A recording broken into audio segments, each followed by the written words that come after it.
1900ನೇ ಇಸವಿ ಉತ್ತರ ಪ್ರದೇಶದ ಫಿರೋಜಾಬಾದ್ನಲ್ಲಿ ಮಗುವೊಂದರ ಜನನವಾಗುತ್ತದೆ. ದುರ್ಗಾ ಪ್ರಸಾದ್ ಶರ್ಮಾ ಎಂಬ ಜಮೀನ್ದಾರನ ಮನೆಯಲ್ಲಿ ಹುಟ್ಟಿದ ಮಗುವಿಗೆ ತಂದೆ ಲಕ್ಷ್ಮಣ್ ಎಂದು ಹೆಸರಿಡುತ್ತಾರೆ. ಅವರಿಗೆ ಮಗ ದೊಡ್ಡವನಾದ ಮೇಲೆ ಜಮೀನ್ದಾರಿಕೆಯ ಜವಾಬ್ದಾರಿ ಹೊರುತ್ತಾನೆ ಎಂಬ ನಂಬಿಕೆ ಇತ್ತು. ಆದರೆ ಆ ಹುಡುಗ ಯಾವಾಗಲೂ ಹನುಮಂತನ ಭಕ್ತಿಯಲ್ಲಿ ತಲ್ಲೀನನಾಗಿರುತ್ತಿದ್ದ. ತಂದೆಗೆ ಇದು ಇಷ್ಟವಿರಲಿಲ್ಲ. ಕೊನೆಗೊಂದು ದಿನ ಆ ಹುಡುಗ ತನ್ನ 12ನೇ ವಯಸ್ಸಿನಲ್ಲಿ ಮನೆ ಬಿಟ್ಟು ಓಡಿ ಹೋಗುತ್ತಾನೆ. ಅಲ್ಲಿಂದ ಹೋದ ಲಕ್ಷ್ಮಣ್ ಸನ್ಯಾಸ ದೀಕ್ಷೆಯನ್ನು ತೆಗೆದುಕೊಳ್ಳುವ ನಿರ್ಧಾರ ಮಾಡುತ್ತಾನೆ. ಸ್ನೇಹಿತರೆ, ಮುಂದೆ ಇದೇ ಬಾಲಕ ಪವಾಡ ಪುರುಷ ಎಂದೇ ಖ್ಯಾತರಾದ ನೀಮ್ ಕರೋಲಿ ಬಾಬಾ ಆಗುತ್ತಾನೆ. ಈ ಮಹಾನ್ ಸಂತನ ಅದ್ವಿತೀಯ ಶಕ್ತಿಯ ಪವಾಡಗಳು ದೇಶ ಮಾತ್ರವಲ್ಲದೆ ವಿದೇಶಗಳಲ್ಲಿಯೂ ಕೇಳಿಬರುತ್ತಿದ್ದವು. ದಿವ್ಯ ಶಕ್ತಿಯನ್ನು ಹೊಂದಿದ್ದ ಇವರು ಜನರಿಗೆ ಅತೀಂದ್ರಿಯ ರೀತಿಯ ಪವಾಡಗಳನ್ನು ಮಾಡಿ ತೋರಿಸುತ್ತಿದ್ದರು. ಪವಾಡವೆಂದರೆ ಮ್ಯಾಜಿಕ್ಗಳನ್ನು ತೋರಿಸಿ ಇವರು ಜನರನ್ನು ಮೋಸ ಮಾಡುತ್ತಿರಲಿಲ್ಲ. ಜನರಿಗೆ ಸಹಾಯ ಬೇಕೆಂದಾಗ ಅವರು ತಮ್ಮ ಅದ್ವಿತೀಯ ಶಕ್ತಿಯ ಪರಿಚಯ ಮಾಡುತ್ತಿದ್ದರು. ಒಮ್ಮೆ ಇವರು ಕ್ಷೌರಿಕನ ಬಳಿಯಲ್ಲಿ ಗಡ್ಡವನ್ನು ತೆಗೆಯಲು ಹೋಗಿದ್ದರು. ಆ ಕ್ಷೌರಿಕ ಮಾತಿನ ಮಧ್ಯೆ ತನ್ನ ಮಗನ ಬಗ್ಗೆ ಹೇಳುತ್ತಾನೆ. ಆತನ ಮಗ ಯಾವುದೋ ಕೆಲಸದ ನಿಮಿತ್ತ ಬೇರೊಂದು ಊರಿಗೆ ಹೋದವನು ಸುಮಾರು ದಿನಗಳಾದರೂ ಇನ್ನೂ ವಾಪಸ್ಸು ಬಂದಿರಲಿಲ್ಲ. ಹೀಗೆಂದು ಆತ ಹೇಳುತ್ತಾನೆ. ಇದನ್ನು ಕೇಳಿದ ಬಾಬಾ ಕೂಡಲೇ ಎದ್ದು ಹೊರಗೆ ಹೋಗುತ್ತಾರೆ. ಅವರ ಮುಖದಲ್ಲಿ ಅರ್ಧ ತೆಗೆದ ಗಡ್ಡ, ಸಾಬೂನುಗಳು ಹಾಗೆಯೇ ಉಳಿದಿದ್ದವು. 2-3 ನಿಮಿಷದ ನಂತರ ಬಾಬಾ ವಾಪಸ್ಸಾಗುತ್ತಾರೆ. ಈ ಬಾಬಾ ಎಲ್ಲಿಗೆ ಹೋಗಿದ್ದರು ಎಂದು ಕ್ಷೌರಿಕನಿಗೆ ತಿಳಿಯಲಿಲ್ಲ. ಆತ ಅದರ ಬಗ್ಗೆ ತಲೆಯೂ ಕೆಡಿಸಿಕೊಳ್ಳಲಿಲ್ಲ. ಮರುದಿನ ಆತನ ಮಗ ಮನೆಗೆ ಮರಳುತ್ತಾನೆ. ಅವನು 100 ಕಿಲೋಮೀಟರ್ನಷ್ಟು ದೂರದ ಊರೊಂದರಲ್ಲಿ ಸಿಕ್ಕಿ ಹಾಕಿಕೊಂಡಿದ್ದ. ಅವನ ಬಳಿ ವಾಪಸ್ಸು ಬರಲು ದುಡ್ಡಿರಲಿಲ್ಲ. ಆದರೆ ಹಿಂದಿನ ದಿನ ಒಬ್ಬ ಸಾಧು ಆತನ ಬಳಿ ಬಂದು ಆತನಿಗೆ ಹಣ ಕೊಟ್ಟು ಮನೆಗೆ ಹೋಗು ಎಂದು ಹೇಳಿದ್ದರು ಎಂದಾತ ಹೇಳುತ್ತಾನೆ. ಆ ಸಾಧುವಿನ ಮುಖದಲ್ಲಿ ಸಾಬೂನಿನ ನೊರೆಗಳು ಹಾಗೆಯೇ ಉಳಿದಿದ್ದವು ಎಂದು ಹುಡುಗ ಹೇಳುತ್ತಾನೆ. ಈ ಮಾತನ್ನು ಕೇಳಿದಾಗ ತಂದೆಗೆ ಶಾಕ್ ಆಗುತ್ತದೆ. ಯಾಕೆಂದರೆ ನೀಮ್ ಕರೋಲಿ ಬಾಬಾರವರು ಮಧ್ಯದಲ್ಲಿ ದಿಢೀರನೆ ಎದ್ದು ಅವನ ಮಗನಿದ್ದ ಜಾಗಕ್ಕೆ ಹೋಗಿ ಅವನಿಗೆ ದುಡ್ಡು ಕೊಟ್ಟು ಬಂದಿದ್ದರು ಎಂಬುದೀಗ ಅವನಿಗೆ ತಿಳಿಯುತ್ತದೆ. ಈ ಘಟನೆಯ ನಂತರ ಬಾಬಾರ ಬಗ್ಗೆ ಎಲ್ಲೆಡೆ ಚರ್ಚೆಗಳಾಗುತ್ತದೆ. ಆಧ್ಯಾತ್ಮದ ಉತ್ತುಂಗ ಸಾಧಿಸಿದ ಬಾಬಾ ತನ್ನ ಶಕ್ತಿಯಿಂದ ಅಸಾಧ್ಯವಾದುದನ್ನು ಸಾಧಿಸಿ ಬಂದಿದ್ದರು. ಸ್ನೇಹಿತರೆ, ಇದೆಲ್ಲ ಸಾಧ್ಯವೇ ಎಂದು ನೀವು ಕೇಳಬಹುದು. ಹೌದು, ಇದನ್ನು ವೈಜ್ಞಾನಿಕವಾಗಿ ಟೆಲಿಪೋರ್ಟೇಷನ್ ಎಂದು ಕರೆಯಬಹುದು. ವೈಜ್ಞಾನಿಕವಾಗಿ ಇದನ್ನು ಸಂಪೂರ್ಣವಾಗಿ ಸಾಧಿಸಲು ಸಾಧ್ಯವಾಗಿಲ್ಲದಿದ್ದರೂ ಆಧ್ಯಾತ್ಮದಲ್ಲಿ ಇದು ಸಾಧ್ಯವಿದೆ. ಸತತವಾದ ಧ್ಯಾನದಿಂದ ಉನ್ನತ ಮಟ್ಟದ ಸುಪ್ತ ಪ್ರಜ್ಞೆಯನ್ನು ಪಡೆಯುವ ವ್ಯಕ್ತಿಗೆ ಇದು ಸಾಧ್ಯವಿದೆ. ಸ್ನೇಹಿತರೆ, ಈ ಬಾಬಾರಿಗೆ ನೀಮ್ ಕರೋಲಿ ಬಾಬಾ ಎಂದು ಹೆಸರು ಬರಲು ಕಾರಣವಾಗಿದ್ದು ಆ ಹೆಸರಿನ ಒಂದು ಹಳ್ಳಿ. ಈ ಹಳ್ಳಿಯಲ್ಲಿಯೇ ಬಾಬಾ ಒಂದು ಚಮತ್ಕಾರವನ್ನು ಮಾಡಿದ್ದರು. ಅದರ ನಂತರವೇ ಅವರಿಗೆ ಅದ್ವಿತೀಯ ಶಕ್ತಿಯ ಸಂತ ಎಂಬ ಹೆಸರು ಬರುತ್ತದೆ. ಆ ಊರಿನ ಬಜರಂಗ್ ಬಲಿಯ ದೇವಸ್ಥಾನದಲ್ಲಿಯೇ ಸದಾ ಇರುತ್ತಿದ್ದ ಬಾಬಾ ಹೆಚ್ಚಿನ ಸಮಯ ದೇವಸ್ಥಾನದ ಕೆಳಗಡೆ ಇದ್ದ ಭೂಗತ ಸುರಂಗವೊಂದರ ಒಳಗೆ ಹೋಗಿ ಧ್ಯಾನ ಮಾಡಿ ಕಳೆಯುತ್ತಿದ್ದರು. ಆ ಸಮಯದಲ್ಲಿ ಅಲ್ಲಿಗೆ ಯಾರಿಗೂ ಪ್ರವೇಶವಿರಲಿಲ್ಲ. ಆದರೆ ಒಂದು ದಿನ ಗೋಪಾಲ ಎಂಬ ಬಾಲಕ ತಪ್ಪಿಯ ಗುಹೆಯೊಳಗೆ ಹೊಕ್ಕುತ್ತಾನೆ. ಒಳಗಡೆ ಹೋದಾಗ ಅಲ್ಲಿ ದೊಡ್ಡ ಕಲ್ಲೊಂದರ ಮೇಲೆ ಬಾಬಾ ಕುಳಿತು ಧ್ಯಾನಮಗ್ನರಾಗಿದ್ದರು. ಈ ಬಾಬಾ ಸುತ್ತ ವಿಷಕಾರಿ ಹಾವುಗಳು ಸುತ್ತಿಕೊಂಡಿದ್ದವು. ಕೆಲವೊಂದು ಹಾವುಗಳು ಅವರ ದೇಹವನ್ನು ಬಿಗಿಯಾಗಿ ಸುತ್ತಿಕೊಂಡಿದ್ದವು.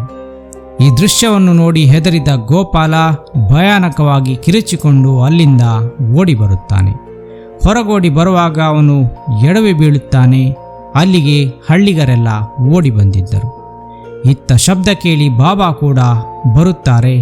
ಕೆಳಗಡೆ ಬಿದ್ದಿದ್ದ ಗೋಪಾಲ ಮಾತ್ರ ಏಳಲಿಲ್ಲ. ಅವನು ಜ್ಞಾನವಿಲ್ಲದಂತೆ ಕಂಡಿದ್ದ. ಆದರೆ ಜನರೆಲ್ಲ ಅವನನ್ನು ಎಬ್ಬಿಸಲು ಪ್ರಯತ್ನಿಸಿದಾಗ ಅವನು ಜೀವಂತವಾಗಿರುವಂತೆ ಕಾಣುತ್ತಿರಲಿಲ್ಲ. ಬಾಬಾ ಬಂದವರೇ ಅವನ ತಲೆಯ ಮೇಲೆ ಕೈ ಇಡುತ್ತಾರೆ. ಕೂಡಲೇ ಹುಡುಗ ಕಣ್ಣು ಬಿಟ್ಟು ಮೇಲೆ ಏಳುತ್ತಾನೆ. ಈ ಘಟನೆಯನ್ನು ಕಂಡು ಅಲ್ಲಿನ ಗ್ರಾಮಸ್ಥರು ಬಾಬಾರನ್ನು ಹನುಮಂತನ ಭಕ್ತನಲ್ಲ, ಸಾಕ್ಷಾತ್ ಹನುಮಂತನ ಅವತಾರ ಎಂದು ಕರೆಯಲಾರಂಭಿಸುತ್ತಾರೆ.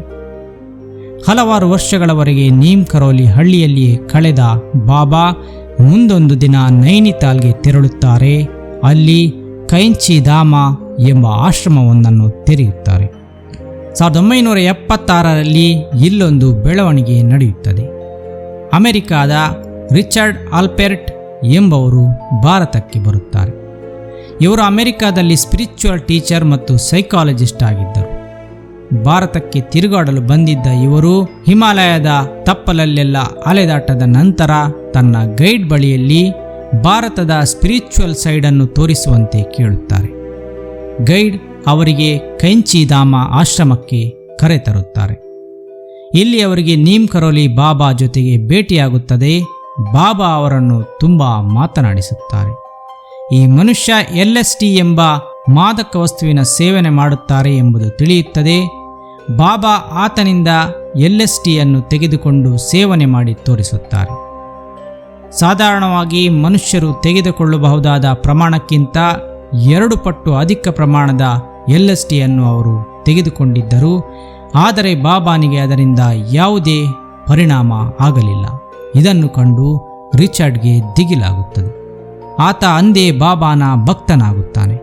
ಆತ ರಾಮದಾಸ್ ಎಂದು ತನ್ನ ಹೆಸರನ್ನು ಬದಲಿಸಿಕೊಳ್ಳುತ್ತಾನೆ. ಈ ರಾಮದಾಸ್ ಮುಂದೆ ಬಾಬಾರ ಬಗ್ಗೆ ಬರೆದು ಪುಸ್ತಕ ಪ್ರಕಟಿಸುತ್ತಾರೆ. ಮುಂದೆ ಅಮೆರಿಕಾದ ಜನರಿಗೆ ಭಾರತದ ಆಧ್ಯಾತ್ಮಿಕತೆಯ ಪರಿಚಯವಾಗುತ್ತದೆ. ಅಲ್ಲಿಂದ ಸ್ಟೀವ್ ಜಾಬ್ಸ್ನಂತಹವರು ಬಾಬಾನ ಆಶ್ರಮಕ್ಕೆ ಬಂದು ಇಲ್ಲಿ ತಮ್ಮ ಸಾಧನೆಗೆ ಪ್ರೇರಣೆಯನ್ನು ಪಡೆದುಕೊಂಡು ಹೋಗಿದ್ದು ಇತಿಹಾಸ. ಇವರ ನಂತರ ಇಂದಿನ ಮಾರ್ಕ್ ಜುಕರ್ಬರ್ಗ್ ಹಾಗೆಯೇ ಜೂಲಿಯಾ ರಾಬರ್ಟ್ಸ್ನಂತಹವರು ಕೂಡ ಈ ಆಶ್ರಮಕ್ಕೆ ಬಂದು ಹೋಗುತ್ತಾರೆ. ಈ ಮಹಾನ್ ಸಂತ ತನ್ನ ಕೊನೆಯ ದಿನಗಳಲ್ಲಿಯೂ ಇದೇ ಆಶ್ರಮದಲ್ಲಿದ್ದರು. ಮಹಾನ್ ಸಂತ, ಮಹಾನ್ ಆಧ್ಯಾತ್ಮಿಕ ಸಾಧಕ ಎಂದು ಕರೆಯಲ್ಪಡುತ್ತಿದ್ದ ನೀಮ್ ಕರೋಲಿ ಬಾಬಾರ ಅಂತ್ಯದ ಬಗ್ಗೆ ಮಾತ್ರ ಒಂದು ಪ್ರಶ್ನೆ ಎದ್ದಿತ್ತು. 1973ರ ಸೆಪ್ಟೆಂಬರ್ 11ರಂದು ಈ ಬಾಬಾ ಆಸ್ಪತ್ರೆಯೊಂದರಲ್ಲಿ ಕೊನೆಯುಸಿರೆಳೆಯುತ್ತಾರೆ. ಪ್ರಶ್ನೆ ಇದೇ ಆಗಿತ್ತು.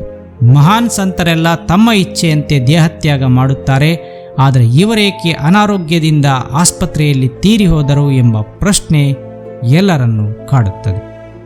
ಇದಕ್ಕೆ ಉತ್ತರ ಆ ನಂತರ ದೊರೆಯುತ್ತದೆ. ಅವರ ಶಿಷ್ಯರೊಬ್ಬರು ಬರೆದ ಬೈ ಹಿಸ್ ಗ್ರೇಸ್ ಎಂಬ ಪುಸ್ತಕದಲ್ಲಿ ಬಾಬಾರ ಅಂತಿಮ ದಿನಗಳ ಬಗ್ಗೆ ವಿವರಿಸಲಾಗಿದೆ. ಬಾಬಾ ತನ್ನ ಜೀವಿತಾವಧಿ ಕಾಲದಲ್ಲಿ ಲಕ್ಷಾಂತರ ಜನರ ಕಾಯಿಲೆಗಳನ್ನು ಗುಣಪಡಿಸಿದ್ದರು. ಆ ಕಾಯಿಲೆಗಳಿಗೆಲ್ಲ ಬಾಬಾ ತಮ್ಮ ದೇಹದೊಳಗಡೆ ಅವಕಾಶ ಮಾಡಿಕೊಟ್ಟಿದ್ದರು. ಹೀಗಾಗಿ ಕೊನೆಗೆ ಬಾಬಾ ತುಂಬ ಅನಾರೋಗ್ಯಕ್ಕೀಡಾಗಿದ್ದರು. ಅವರ ಆಶ್ರಮದ ಶಿಷ್ಯಂದಿರೆಲ್ಲ ಅವರಿಗೆ ಆಸ್ಪತ್ರೆಗೆ ದಾಖಲಾಗುವಂತೆ ಒತ್ತಾಯಿಸುತ್ತಲೇ ಇದ್ದರು. ಆದರೆ ಬಾಬಾ ಕೇಳುತ್ತಿರಲಿಲ್ಲ. ಕೊನೆಗೊಂದು ದಿನ ಅವರು ಆಸ್ಪತ್ರೆಗೆ ದಾಖಲಾಗುತ್ತಾರೆ. ಆದರೆ ಅದು ನೈನಿತಾಲ್ನ ಯಾವುದೋ ದೊಡ್ಡ ಆಸ್ಪತ್ರೆಯಾಗಿರಲಿಲ್ಲ. ಅವರು ಬೃಂದಾವನದಲ್ಲೊಂದು ಆಸ್ಪತ್ರೆಯೇ ಬೇಕೆಂದು ಹೇಳಿದ್ದರು. ಯಾಕೆಂದರೆ ಬೃಂದಾವನವೆಂದರೆ ಶ್ರೀಕೃಷ್ಣನ ಪುಣ್ಯಭೂಮಿ. ಅಲ್ಲಿಯೇ ಅವರಿಗೆ ಕೊನೆಯುಸಿರೆಳೆಯುವ ಆಸೆಯಿತ್ತು. ಆಸ್ಪತ್ರೆಯಲ್ಲಿ ಅವರಿಗೆ ಎಲ್ಲ ರೀತಿಯ ಟೆಸ್ಟ್ಗಳನ್ನು ಮಾಡಿಸಲಾಯಿತು. ಎಲ್ಲವೂ ನಾರ್ಮಲ್ ಎಂದೇ ತೋರಿಸುತ್ತಿತ್ತು. ಹಾಗಾದರೆ ಅವರಿಗೆ ನಿಜವಾದ ಅನಾರೋಗ್ಯ ಇದ್ದಿದ್ದೆಲ್ಲಿ? ಸ್ನೇಹಿತರೆ, 10ನೇ ಸೆಪ್ಟೆಂಬರ್ನ ದಿನ ಅವರು ತಮ್ಮೊಂದಿಗೆ ಬಂದಿದ್ದ ಶಿಷ್ಯನಿಗೆ ತಮ್ಮ ರೂಮ್ನ ಕಡೆ ಯಾರೂ ಬರದಂತೆ ನೋಡಿಕೋ ಎಂದು ಹೇಳುತ್ತಾರೆ. ಆ ರಾತ್ರಿ ಅವರನ್ನು ಏಕಾಂಗಿಯಾಗಿ ಬಿಡಲಾಗಿತ್ತು. ಮರುದಿನ ಬೆಳಿಗ್ಗೆ ಡಾಕ್ಟರ್ಗಳು ಬರುವಾಗ ಬಾಬಾ ತನ್ನ ಮಾನವ ಶರೀರವನ್ನು ತ್ಯಜಿಸಿ ಸ್ಪಿರಿಚುವಲ್ ಲೋಕಕ್ಕೆ ಹೊರಟು ಹೋಗಿದ್ದರು. ಡಾಕ್ಟರ್ಗಳು ಅವರನ್ನು ಮೃತರೆಂದು ಘೋಷಿಸುತ್ತಾರೆ. ಬಾಬಾನ ಅನುಯಾಯಿಗಳಿಗೆಲ್ಲ ಬಾಬಾ ತಮ್ಮ ಸ್ವಇಚ್ಛೆಯಿಂದ ದೇಹವನ್ನು ತ್ಯಾಗ ಮಾಡಿ ಹೋದರೆಂಬ ನಂಬಿಕೆ ಈಗಲೂ ಇದೆ. ಆಧುನಿಕ ವೈದ್ಯ ವಿಜ್ಞಾನಕ್ಕೆ ಅವರಿಗೆ ಏನು ಕಾಯಿಲೆ ಇತ್ತು ಎಂಬುದನ್ನು ಪತ್ತೆ ಹಚ್ಚಲಾಗಲಿಲ್ಲ. ಆದರೆ ಬಾಬಾಗೆ ಮಾತ್ರ ಗೊತ್ತಿತ್ತು, ತನ್ನ ಸಮಯವಾಯಿತು, ನಾನಿನ್ನು ಹೊರಡಬೇಕು ಎಂದು. ಬಾಬಾ ತನ್ನ ಸ್ವಇಚ್ಛೆಯಿಂದಲೇ ದೇಹತ್ಯಾಗ ಮಾಡಿದ್ದರು. ಆದರೆ ಅವರು ಅದೇ ಜಾಗವನ್ನು ಆರಿಸಿಕೊಂಡಿದ್ದೇಕೆ ಎಂಬುದರ ಬಗ್ಗೆ ಹಲವರಿಗೆ ಉತ್ತರ ದೊರಕಿಲ್ಲ. ಅವರ ಆಪ್ತರೆಲ್ಲ ಬಾಬಾರಿಗೆ ಆ ಪ್ರದೇಶದ ಮೇಲೆಯೇ ಏನೋ ಒಂದು ಸ್ಪಿರಿಚುವಲ್ ಕನೆಕ್ಷನ್ ಇತ್ತು ಎಂದು ಹೇಳುತ್ತಾರೆ. ಒಟ್ಟಾರೆಯಾಗಿ ಭಾರತದ ಆಧ್ಯಾತ್ಮ ಜಗತ್ತಿನ ನಕ್ಷತ್ರವೊಂದು ಈ ಆಯಾಮದಿಂದ ಮತ್ತೊಂದು ಆಯಾಮಕ್ಕೆ ತನ್ನ ಪಯಣ ಬೆಳೆಸಿತ್ತು. ಸ್ನೇಹಿತರೆ, ಈ ನೀಮ್ ಕರೋಲಿ ಬಾಬಾರ ಬಗ್ಗೆ ಹಿಂದೆಯೂ ನಾವು ವಿಡಿಯೋ ಮಾಡಿದ್ದೆವು. ಇದೀಗ ಮತ್ತೊಂದು ವಿಡಿಯೋ ಈ ಆಧ್ಯಾತ್ಮ ಸಾಧಕನಿಗಾಗಿ. ನಿಮಗೇನನಿಸಿತ್ತು ಈ ವಿಡಿಯೋದ ವಿವರಣೆ ಕೇಳಿ ಕಮೆಂಟ್ನಲ್ಲಿ ಬರೆಯಿರಿ. ಧನ್ಯವಾದಗಳು.